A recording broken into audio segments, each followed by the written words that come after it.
Hello friends, today we are going to study the chapter Historical Background of Indian Constitution. So when we talk about Indian Constitution, it has a historical background. So everything which is present today, it is affected by our past. Like the Constitution which was adopted, which came into existence in 1950, it was not written in just the time period of 1947 to 1950. So we can say that it was written in that time period, but it was having the influence of the colonial period.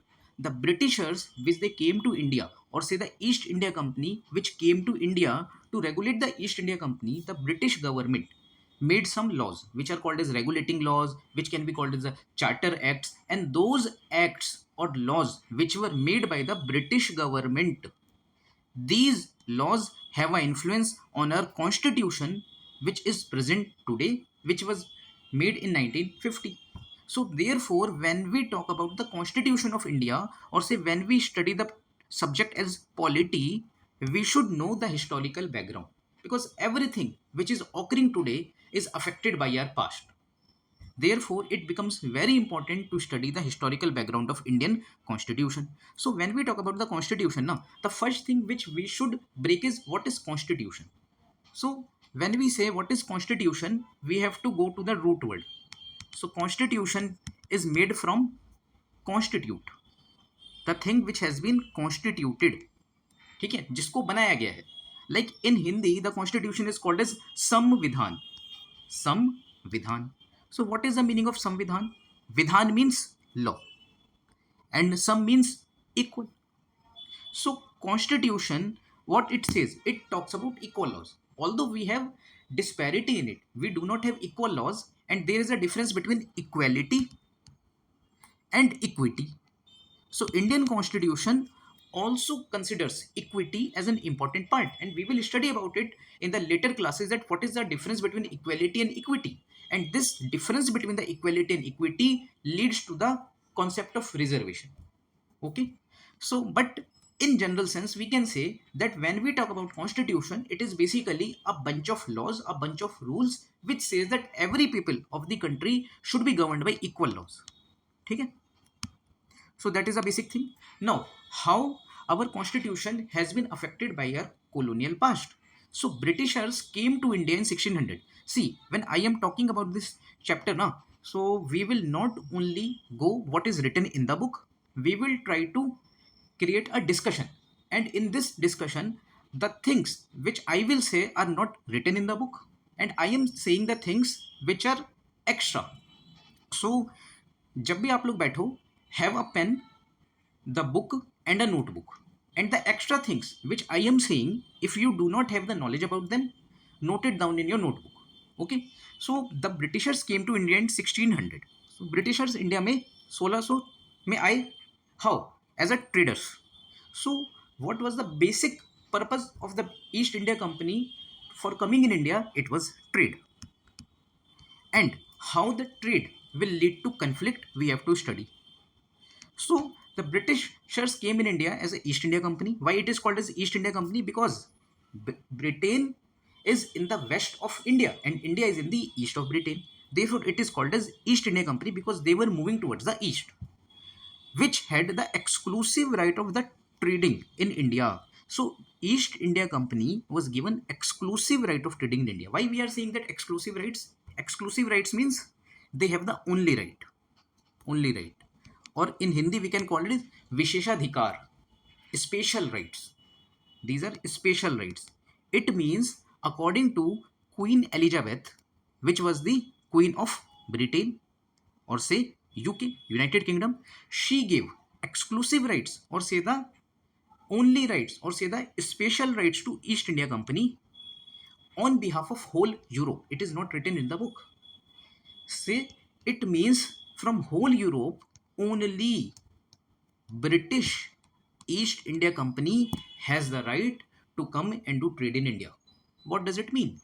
It means, say, there is a company in French, and the name of the company is French East India Company. French East India Company want to do trade in India. So the Queen of United Kingdom is saying that French East India Company cannot come and do trade in India. Why? Because The British Queen has given the order, the exclusive right, that only British East India Company will come and do trade in India. So what will happen? It will lead to conflict. It will lead to battles. Between whom? Between the French and East India Company, British East India Company. So the British East India Company and French East India Company will have battles between them, and those battles will affect the polity of that time period. And to resolve it, there will be the laws which will come. So everything which was happening at that time is important because it has affected our constitution in one way or another. Okay, so the exclusive right should be known to you. What is the meaning of exclusive right? So you can write here that only East India Company, British East India Company, was having the right to do trade in India. Now, when we talk about this now, a concept is there which is called as mercantilism.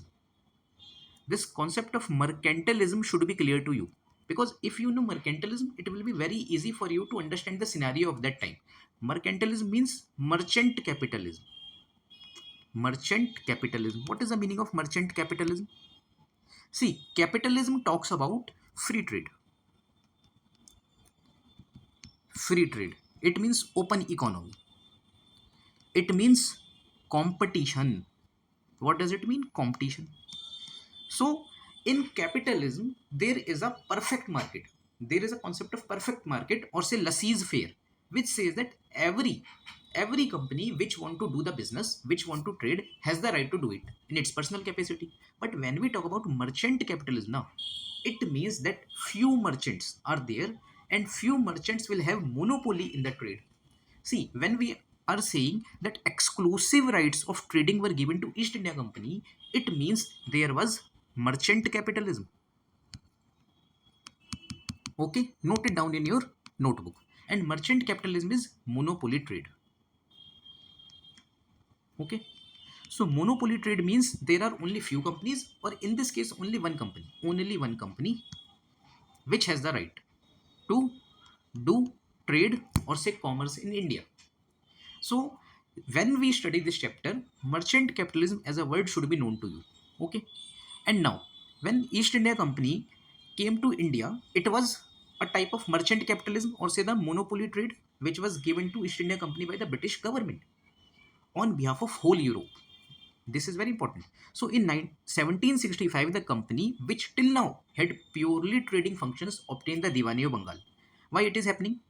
1765, because in 1765 there was a Treaty of Allahabad. So Treaty of Allahabad gives Diwani rights to East India Company. What is the meaning of Diwani rights? So when we talk about Diwani rights, it means civil rights. So जहाँ पे लिखा हुआ है ना दीवानी, there noted down it means civil. Now what is the meaning of civil rights?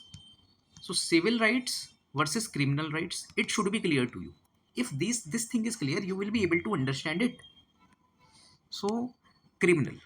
So, when we talk about the civil rights, in Hindi it is called as Diwani, and criminal is called as Faujadari.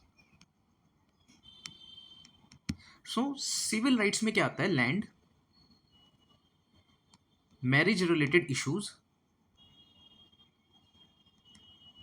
and दहेज और से डोरी.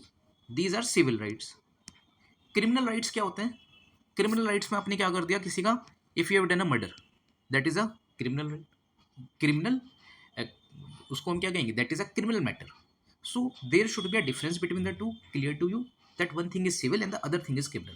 So when we talk about Diwani, wherever it is written Diwani, land should come in your mind at prima facie. प्रथम दृष्टिया आपके दिमाग में क्या आना चाहिए? Land. Why? Because Diwan used to be there, and Diwan यही काम देखता था. So when we are saying that in 1765 British East India Company got the Diwani rights, what does it mean? It means that they got the rights of land. Right of land means they will have the right to collect the land revenue. So it is a very important right, because if you have the right over the land revenue, your exchequer will rise and you will start becoming rich, and it will increase your power. Okay, so that is a very important thing, and it is happening in 1765. And you should also recall, if you know, if you do not know, note it down. In 1763 a historic battle took place, and that was Battle of Panipat. If you know about Battle of Panipat, and if you are able to relate it here, it will also give you the scenario of India. India was shackled by this battle, where the Marathas launched the war against whom? Afghanistan. So it was a setback for India as a country. And at that time, in 1765, British East India Company is gaining the Diwani rights over what? Bengal, Bihar, and Odisha. This started its career as a territorial power. See, if they had control over the land, they have control over the land revenue, they are gaining the territory. उनको भारत की जमीन मिल गई. और 1858 में, in the wake of the Sepoy Mutiny, the British Crown assumed direct responsibility for the governance of India. So it is basically a summary where from 1765 they had directly jumped to 1858. So in this short time period, what they are telling is that from 1765 to 1858, East India Company, British East India Company was having the hold. And if we say that British government was ruling, their rule was not very much, and if there was, it was indirectly. But the uh, revolution of 1857 was so high, was of so much intensity, that the British East India Company was dismantled, and the British government, or say the crown, took the direct control of the India, or say the British territories which they were possessing in India. ठीक है. So this rule continued until India was granted independence on 15th of August 1947. Now you need to understand, have you ever questioned yourself that why on 15th August 1947 India was given the freedom? Why this date 15th of August is very important? It was very important for Britishers because this day what happened? It was VJ Day. VJ Day means Victory over Japan Day. Victory over Japan Day. Note it down in your notebook. It is not written in the book, no? So Victory over Japan Day. So what is this victory? When did this happen? In 1945. In 1945, Second World War ended on 15th of August 1945. Or say the Britishers won against Japan on 15th of August 1945. Therefore, it is a very important day for Britishers. So 15th of August is called as Victory over Japan Day, or in short form it is called as VJ Day. Therefore, India was given freedom in 15th of August 1947. So this paragraph I think is very clear to you. अब हम आगे बढ़ते हैं. ठीक है. So with independence came the need for a constitution. So what we are saying that 15th of August 1947 India got freedom, and after that we needed a constitution, and since we needed a constitution, therefore a constituent assembly was made. So what is the meaning of constituent assembly? A assembly which will do what? Which will try to make a constitution. In Hindi it is called as Samvidhan Sabha. ठीक है.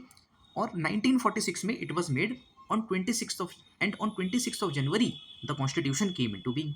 However, the various features of Indian constitution polity have the roots in the British rule, and we will try to decipher what are those roots, how this happened.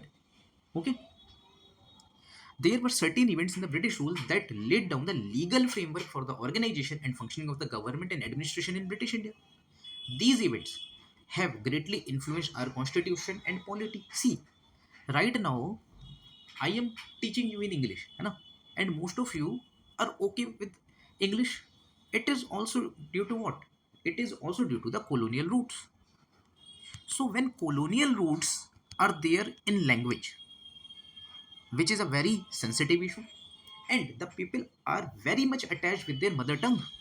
So when the foreign language can have so much influence on your language, it means your culture is getting affected directly by the uh, Britishers. So how how the polity, or say the government or administration, will not get affected by it? We have been ruled by Britishers for a long time. Therefore, the way they were ruling us if something is there which is good, we will absolutely try to accept it. If something is there which is not good, but it will also have an impact on us directly or indirectly, and we will see it in next in the further process. Okay, so the first thing the Britishers do is there came a company rule in 1773, and it remained till 1858, and after that there was a Crown's rule. And Crown's rule is direct rule. Direct rule of whom? Of British government, or say Queen. Okay,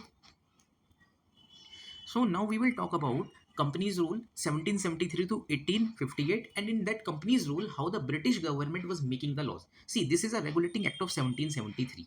So if you are very new to it, you do not know anything, and I am there to teach you. So regulating act of 1773, when we talk about, so why it came? It was made by British East India Company versus British government. Who brought this law? First thing, it should be clear to you. So it was brought by British government. It was not brought by East India Company. Why British government brought this law? It was brought by the government to regulate East India Company. So the thing is, what was the need to regulate East India Company? So there were lot of things which need to be curbed upon. Like the first thing is, if we talk about the world perspective. So in world perspective, we have to relate it with the revolution, या freedom struggle which was taking place, freedom struggle which was taking place in USA. So in USA, 1760s, 1770s was the time period where the people of USA were fighting against the British government. And for it, you should also know that the people who were fighting against the British government were Britishers themselves. How? See, in real sense, we can say that in USA, the people who were living were Red Indians. It is not in the book. It is for your understanding, and it will help you in understanding this concept of regulating it. So Red Indians were the natives of USA, but when the Britishers went there, they killed native Indians, they killed Red Indians, and they established their rule. They started living there, they started doing the hard work there. Okay, so those people did a lot of hard work and started living there. But the British government was doing what?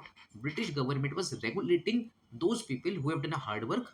They were Britishers also, but they did a hard work and they started living a good life in US.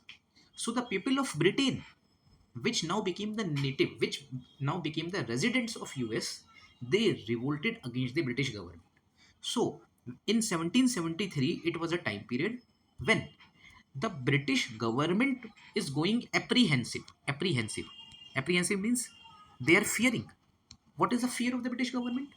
Their fear is that there might be a possibility that British East India Company, which is doing trade in India, and moreover they are gaining the Diwani rights. It means they are becoming powerful. They are becoming powerful politically also. They may revolt against whom? Against British government.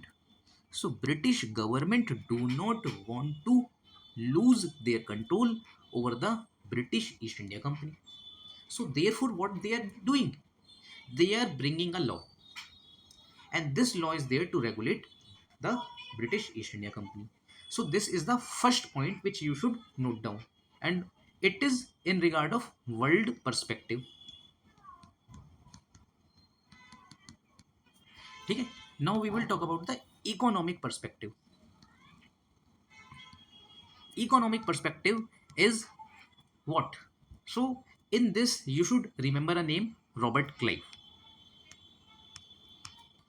So Robert Clive was a person who was considered a hero when the wars were taking place between the French company and East India Company. But this person did a lot of corruption. And due to the corruption of the Robert Clive and the employees of East India Company, what was happening? It was a situation like that the employees of East India Company are becoming rich. Employees rich, but but the company as a whole is under loss. It is a very similar situation like we have of BSNL today. The employees who are working in the BSNL are rich, but BSNL as a company is a loss making PSU. So this situation occurred in British East India Company. So British East India Company was asking for a loan from the British government. They were saying that our financial situation is not good. So please give us loan. So there are two situations. One situation is what? One situation is that the British government is apprehensive that East India Company might do a revolt, like very similar revolt which has occurred in US Revolution. Everyone knows about it. And the other thing is that they are asking for money, and you know, कि quid pro quo is a thing. Quid pro quo, or say there is no free lunch. No free lunch. कोई free lunch नहीं होता भाई. If they are giving you money, if the British government is giving you money, they will try to control you. Therefore, the Regulating Act has come. Simple. So I have given you a slight background of it. Now we will try to understand the features of the Regulating Act of 1773, and you will be very clear with the features, and it will be very easy for you now to remember the points. Okay. So the features of this act are: it designated the governor of Bengal as Governor General of Bengal. ठीक है. तो पहले क्या था, when Britishers came in India, they were having the three constituencies: Bengal, Madras, and Bombay. See, when there are three constituencies, three presidencies, and these three presidencies are on an equal level, then the government has difficulty. They have to deal with the Bengal presidency separately. They have to deal with the Madras presidency separately. They have to deal with the Bombay presidency separately. But what government want? Government want centralization. They want to control East India Company. How they will be able to control it? When they will do the centralization. So it is very easy to control one person compared to controlling the three people who are independent, who are on the equal stature. ठीक है. Therefore what the government will do, British government in regulating law will make a feature, will make a provision that जो governor है ना बंगाल का, it will be called as governor general, and जो वो क्या कहलाएगा, governor general of Bengal. And the governors of Madras and Bombay will be subordinate. Subordinate. Okay. So ये सब ऑर्डिनेट हो जाएंगे. सो इससे होगा क्या, इससे होगा ये कि सिर्फ एक व्यक्ति को they have to control. They have to control only one person. Okay. See, it is also written here, it designated the governor of Bengal as the governor general of Bengal and created executive council of 4 members to assist. Ab, now we need to understand what is the meaning of executive council. See, there are two things, please note it down. One is executive council and other is legislative council. Okay. And when we talk about the executive council and legislative council, in today's sense, I am telling it, in today's context, these are MLAs or MPs. And when we talk about executives, they are ministers. Okay. So you need to understand what is the difference between an MLA or a minister.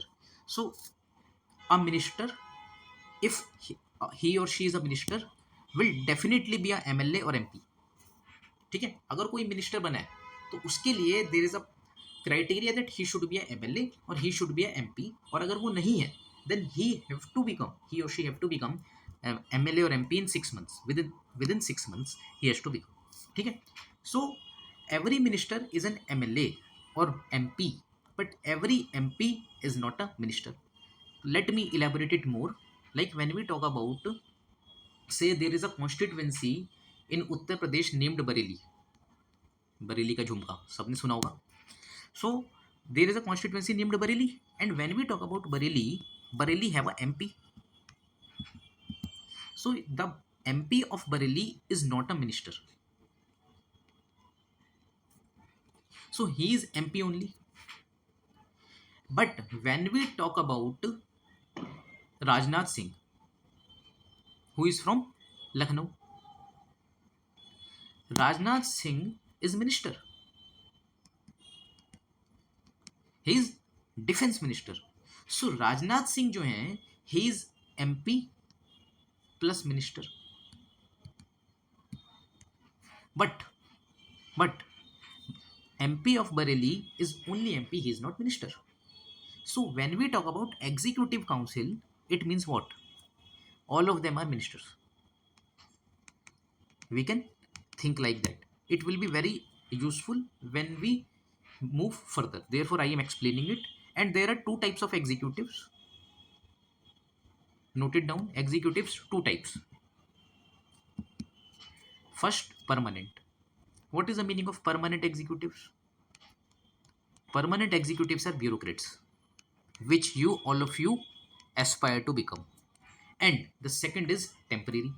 So first note it down, permanent executive. Okay, note कर लिया होगा आपने. Now I will write about the temporary executives.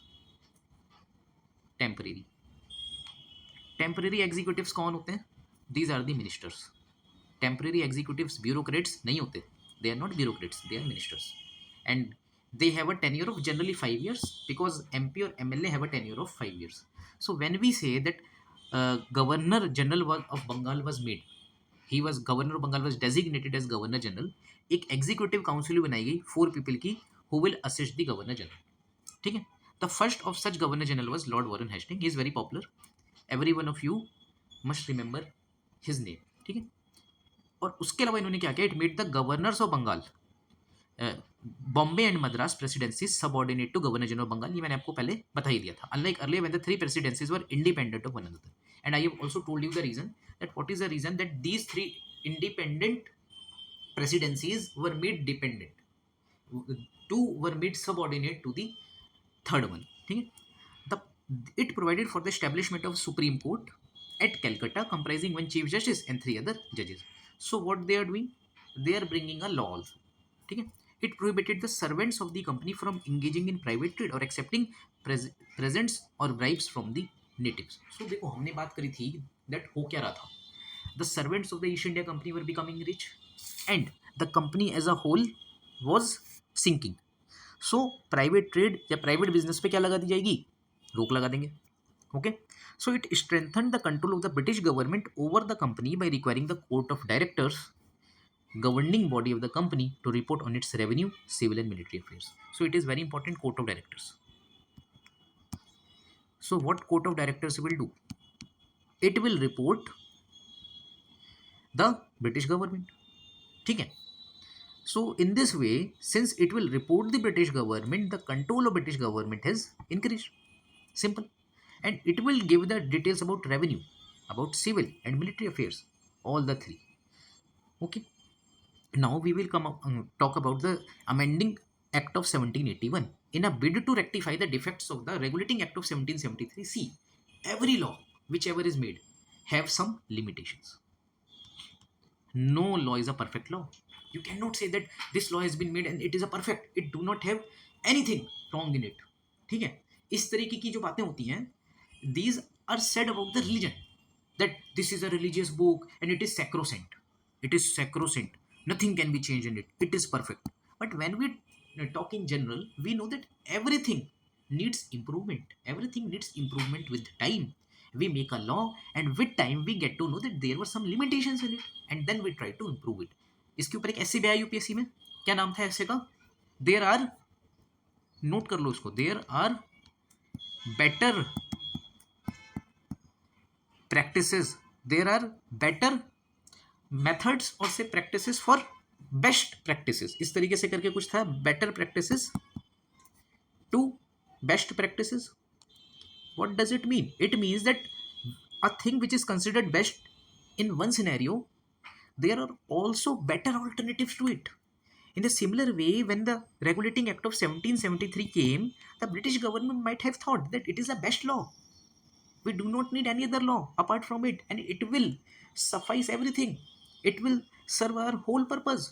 But with time, they get to know that there are limitations to it, and therefore they bring a amendment, and that is called as the Amending Act of 1781. In a bid to rectify the defects of the Regulating Act of 1773, British government came with it, and it is also called as the Act of Settlement. So what they are doing? They are doing a settlement. Okay, ठीक है, थोड़ी गलती हो गई थी. Now we will settle them down. ठीक है. What are the features of this act? It exempted the Governor General and Council from the jurisdiction of the Supreme Court for the acts done by them in their official capacity. See, हो क्या रहा है कि there is a tussle which is going on between the British government and East India Company. So East India Company will not want that they get subjugated against the British government, but British government will try to subjugate them. So अब इसमें हो क्या रहा है कि ये seesaw है, कभी ये भारी कभी ये पलटा भारी, ऐसे होता रहेगा. ठीक है. तो उसमें हो गया, it exempted the governor general and council from the jurisdiction of the supreme court. So supreme court came why that जो मुकदमे होंगे ना, the cases which will be there, वो सुप्रीम कोर्ट में चलेंगे. बट यहाँ पे कौन हावी हो गया? यहाँ पे जो ईस्ट इंडिया कंपनी है, it is getting stronger, and the British government in the amendment has to do a thing. It exempted the governor general and the council from the jurisdiction of supreme court. कौन सी council है ये? Executive council. कितने लोग थे? 4 people were there in executive council ना, for the acts done by them in their official capacity. Official capacity का मतलब क्या हुआ? See, if they have done anything wrong in their personal capacity, तो मुकदमा चलेगा. Then they will face a legal case. Like मान लो I am the Governor General of Bengal and I did a murder. Then it is a crime done by me in my personal capacity. But any official decision which the Governor General has taken due to the person being sitting on that position, due to a person being ex officio, then he will be exempted from the proceedings of the Supreme Court. Similarly, it also exempted the servants of the company from the jurisdiction of the Supreme Court for their official actions. Simple.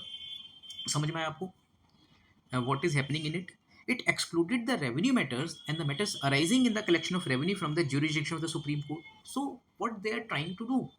East India Company is saying that please exempt us from the jurisdiction of the Supreme Court. And they are fighting for it, and the British government is accepting their demands. So, it provided that Supreme Court was to have jurisdiction over all the inhabitants of Calcutta. It also required the court to administer the personal of the defendants, that is Hindus were to be tried according to the Hindu law and Muslims were to be tried according to the Mohammedan law. ठीक है. अब जब हम Mohammedan law की बात करते हैं तो इसमें बेसिकली हम बात करते हैं शरिया की. ठीक है. शरिया बहुत इंपॉर्टेंट हो जाता है.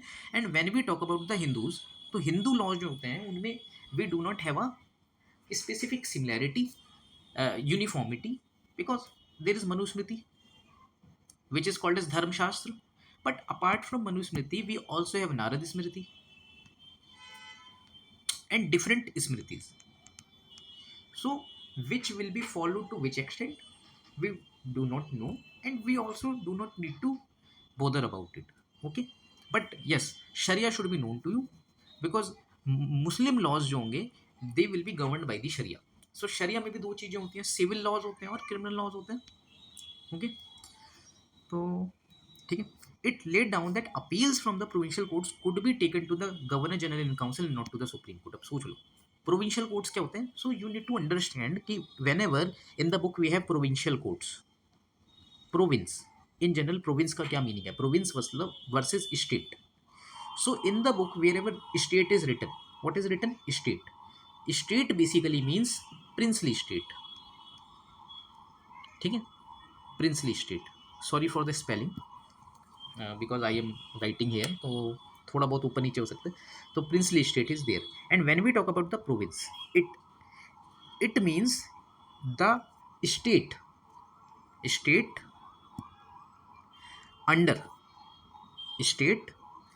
Under direct control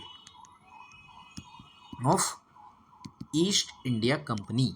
so princely state means जहाँ पे रजवाड़ों का शासन है, जहाँ पे भारतीय राजा शासन कर रहे हैं, दैट इज द स्टेट. ठीक है. So before 1947 state word if stand alone is written, don't get confused with the provinces.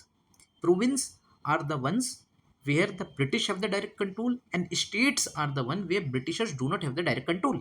they might have a control over there, but that control is not direct. There can be different theories about it, like doctrine of lapse came, subsidiary alliance get occurred, but directly they are not there. So when we are talking about, note it down, है ना? This is a very important point which you will not get even in the whole book. You will study the whole book, you can study the whole book, and you will not get these points. So these are very important for mm, building concepts. ठीक है? So it laid down that the appeals from the provincial courts could be taken to the governor general council. तो provincial courts का मतलब क्या हो गया? जो British territories वाले जो कोर्ट्स हैं, मान लो जैसे कि इसको हम कह सकते हैं कि उस टाइम का it was a high court. So high court की अपील जो है उस टाइम पे it was not going to the supreme court. Governor general in council will settle those matters. It means how many people? 5. ठीक है? So it empowered the Governor General Council to frame the regulations for the provincial courts and councils. So इससे हमको क्या पता चला? We get to know that जो settlement act of 1781 है उसमें ईस्ट इंडिया कंपनी जो है वो ज़्यादा पावरफुल हो गई है कंपेयर टू ब्रिटिश गवर्नमेंट. ठीक है? When regulating act came, then British government was powerful and East India Company was weak. So a tussle is going on between them. We can say a cold war is going on between them. ठीक है? Now we will talk about the Pitt Act of 1784. The next important act was Pitt Act. It distinguished between the commercial and the political functions of the company. Now जो company है वो ज़्यादा powerful होती जा रही है, and when the company is getting powerful politically as well as economically, there is a need that there should be a distinction, there should be a division between their political functions and the commercial functions. ठीक है? So it allowed the court of directors to manage the commercial factors, commercial affairs, and board of control क्या करेगा? It will see the political affairs. तो इस तरीके से क्या हो गया? डबल गवर्नमेंट आ गई. It is very important, you should know about it that Pitt's act of 1784 is called as a double government. ठीक है? So it empowered the board of control to supervise and direct all operations of the civil and military government और revenues of the British positions in India. ठीक है? So जो revenues देखे जाएंगे of the British positions, positions means the territories which were under the direct control of East India Company. Thus the act was significant for two reasons. एक तो उसने क्या कहा? कंपनीज टेरिटरीज इन इंडिया उनको British positions कहा गया, यानी कि ब्रिटिश की संपत्ति कह दिया गया एक तरीके से. It was called as the property of the Britishers. And second, British government was given the supreme control over the company's affairs. See, board of control बना दिया, कोर्ट ऑफ डायरेक्टर्स बना दिया. पहले क्या था? Earlier it was only court of directors, but what was seen in the earlier act that court of directors was not listening to British government. So since court of directors was not listening to them, therefore they need to break it down and they have to make a board of control. And board of control is given the separate powers, and the court of directors is given the separate powers, and they have to uh, deal with the British government. They have to report to the British government separately. They have been given the separate tasks. So in this way, the British government is again trying to win the battle which is going on between the British government and the British East India Company. Now we will talk about one more act of 1786. And in 5 to 10 minutes we will end the lecture. So in 1786 the Lord Cornwallis was appointed as the Governor General of Bengal. ठीक है? He placed two demands to accept that post. He should be given power to override the decision of his council in special cases. Earlier what was happening? Earlier when there were 4 executive members in the council plus one Governor General of Bengal, then Governor General of Bengal was not having overriding powers. But when Lord Cornwallis came, ये Lord Cornwallis कौन है? Lord Cornwallis is the person who said that Indians are corrupt and Indians should not be given the higher post in the British administration. Therefore, the Act of 1786, the another name for it is Racial Act. Note it down. It is very important. He said that Indians should not be given the important positions. ठीक है? In the higher administration. So one Governor General plus 4 members in the Executive Council, it was there earlier. He said in 1786 that I will accept, मतलब I will put 2 demands, and the one demand is कि Governor General should be more powerful in special cases and he would be the Commander in Chief. ये Commander in Chief भी होगा. इसका क्या meaning हुआ? कि जो आर्मी है उसका हेड हो जाएगा. ठीक है? Now we will talk about the Charter Act of 1793. It extended the overriding power given to Lord Cornwallis over his council to all future Governor Generals and Governors of Presidency. See, in 1786, the power was given specifically to the Governor General, Lord Cornwallis, but from now, all the Governor Generals, future Governor Generals will have the overriding power over the council. यानी कि 1 versus 4 और उसमें 1 is greater than 4. Simple. If four are saying that it should not happen and he is saying that it should happen, it will happen. Or say, if four are saying it should happen and he alone, Lord Cornwallis has said that it should not happen, then he will be the boss. Okay? So it gave the Governor General more powers and control over the governments of the subordinate presidency of the Bombay and Madras. So in every act we will see that centralization will increase. Okay? And the Governor General, the post of Governor General will become strong. It extended the trade monopoly of the company in India for another period of 20 years. बिल्कुल उसने क्या कहा? It said that for another 20 years the East India Company will have the trade monopoly. What is the meaning of trade monopoly? Only British East India Company is allowed to do trade in India. Any other European company is not allowed. Company of French not allowed. This it is being said by the act of whom? It is being said by the act of the Queen, British government. So there are people, France है जैसे, and France, in France we know about Napoleon. Do you think that Napoleon will accept it? No. इसी वजह से क्या होगा? There will be battles, है ना? And there will be an apprehension that Napoleon might attack in India. And we read about it in history. Like Tipu Sultan was there. Tipu Sultan and Napoleon were becoming friends, and it is being said that Tipu Sultan was asking the Napoleon to invade India to remove the Britishers. It is being said. मतलब it did not happen. It did not flourish. It is a separate thing, but it is also a thing. So what I am trying to say is that they want to have a trade monopoly of the company, and this trade monopoly will create the problems for the British government too, which we read in history. So it extended the trade monopoly for 20 years. It is very important. Therefore, next we will read about 1813 Charter Act. It provided that the Commander in Chief was not to be a member of the Governor General Council unless he was so appointed.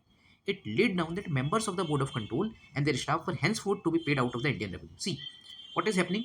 Board of control के जो members हैं they will be given the revenue from Indian exchequer, मतलब भारत के खजाने से इनको पैसा दिया जाएगा, which is non acceptable to us today.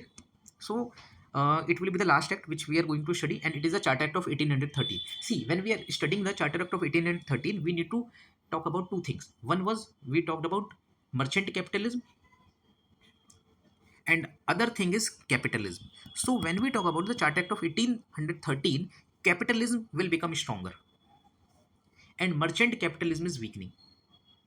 Merchant capitalism says what? It says what it says. It says that there should be monopoly trade. There should be only one company.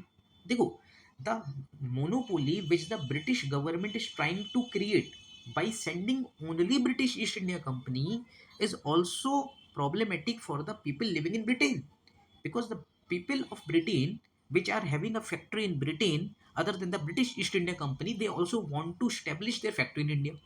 But the British government is saying that you cannot establish a factory in India because we have given only exclusive right to the British East India Company. And this is a time period when industrial revolution, IR, industrial revolution in Britain has started. So when in Britain industrial revolution has started, they have what?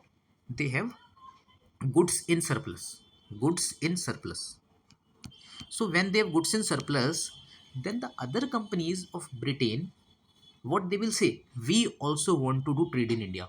Please allow us to do trade in India. So here mercantilism will weaken and capitalism will rise. I have told you capitalism में क्या होता है? We talk about free trade. We talk about laissez-faire, that government should have minimum control over the business, and there should be an invisible hand. In economy, we have a term called as invisible hand. If you do not know about it, no, don't panic. You just go and Google these terms, and it will become very lucid for you to understand this chapter. Because I am giving you the crux, I am giving you the background, the narrative, which is very important to understand this chapter. Okay?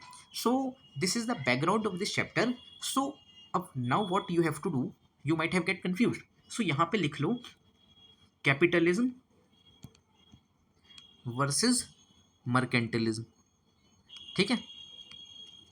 And capitalism getting stronger,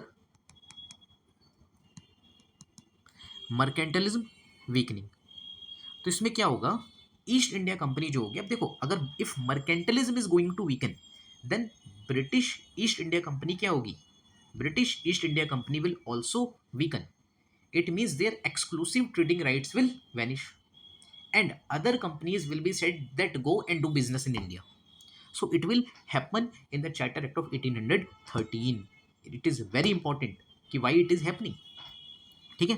so it abolish the trade monopoly. देखो लिखा है यहाँ पे trade monopoly, यही लिख लो. Trade monopoly के आगे क्या लिखना है? Mercantilism of the company in India. The Indian trade was open through to all British merchants. However it continued the monopoly of the company over trade in tea and trade with China. इसीलिए मैंने क्या कहा था, therefore I said that mercantilism weakened and capitalism became strong, but mercantilism has not loosened the war. Why? Because over the trade with China and trade in tea, mercantilism still persists. ठीक है. So it is the first thing, and the other thing is that it allowed the Christian missionaries to come to India for the purpose of enlightening the people, and it also have the two narratives. If you say that why Christian missionaries came to India in Charter Act of 1813, then the people of right wing, they will say, oh, these were the people who came here to just convert the people. They were the bad people, and they do not have the manners, and the Christianity has a goal to convert the whole world into the Christianity. But when we uh, see it from the lens of left wing, what they will say? They will say that Christians came to India because India as a society was not very materialistic. ठीक है, less materialistic. So Indians, in spite of lot of British companies coming to India, will not purchase more. They will purchase less. Their purchasing power will be less. Not their purchasing power, they might be rich, they have more purchasing power, but the habit of purchasing is less in India, because India is more into spirituality. So therefore they will not purchase the items, and we have to sell the item. So what to do? Enlighten them by selling Christianity. Say that enjoy the world. ठीक है. और उसमें भी कौन से Christians होंगे? वो उसमें भी दो कैटेगरीज होती हैं. These things you should know. One is Catholic Christians and other is Protestant Christians. So the people who are coming here are Protestant Christians. It is very important. ठीक है. Noted down that Protestant Christians are there. और Max Weber का अगर आपने नाम सुना हो, so Max Weber is a person who has written a book on it, Protestant ethics. Protestant ethics and, note कर लेना, ये स्पेस नहीं बचा, spirit of capitalism. So what he is saying that the spirit of capitalism, यानी कि जो भावना आ रही है, जो इंटेंट आ रहा है to earn the money, it is coming from the religion. Religion is the creating a urge for the people to earn the money. It is a book written by Max Weber. We talk about it in ethics. ठीक है. So in this way we have understood the Charter Act of 1813 and lot of different things which are not in the book. I have tried to explain you, so you get a narrative about it, and that a माहौल जो बन जाता है that it is a difficult chapter and it is very difficult to learn it, वो आपके साथ में ना हो. ठीक है. So two more points in it, and then we will close today's class. I think that it has gone too much heavy for you. So it provided for the spread of the Western education among the inhabitants of the British territories in India. I have told you, Christian missionaries have came, Western education, and they want us to become materialistic. ठीक है. It authorized the local government in India to impose the taxes on persons. They could also punish the persons for not paying the tax. So in this way we have understood some acts. We started from 1773 and went till 1813. So it was a very important class, I think, and most of you have understand. I believe that most of you would have understand most of the portions which I have told. Please, whenever you are in my class, be with the notebook and a pen, and note the extra things which I am telling you, and your feedbacks are welcome for the class, and tomorrow I will come with a new class. Okay. So thank you.